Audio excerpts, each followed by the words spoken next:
President Robert Mugabe, who has been in power since 1980, is reportedly under house arrest and is facing calls to step down.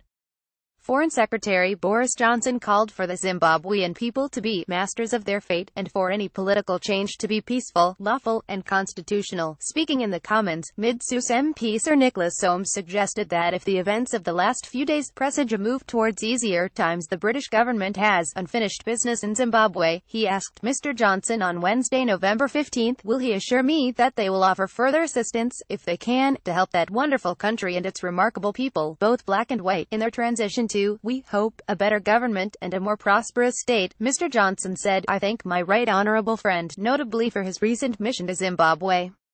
I was very interested to hear of his meetings there. I know that he personally, in a way, incarnates the historic ties between our two countries. He knows whereof he speaks. Zimbabwe has fantastic potential. It is a country with a very well-educated population, and it has a great future if it can secure the right political system. That is all it takes. They have fantastic natural resources, and my right honourable friend can be absolutely reassured that the UK government, who, as my right honourable friend the Prime Minister said just now, contribute about £80 million or £90 million into feed spending, will be continuing to invest in Zimbabwe and its future. Back in October, Sir Nicholas visited Zimbabwe at the invitation of the British ambassador to take part in the embassy's commemorations of the First World War, to visit the Commonwealth War graves in Harare, to meet veterans of the British Army, Navy and Air Force, to meet representatives of the farmers who have had their land confiscated, British Overseas Service pensioners, conservationists and the extensive feed projects in the country.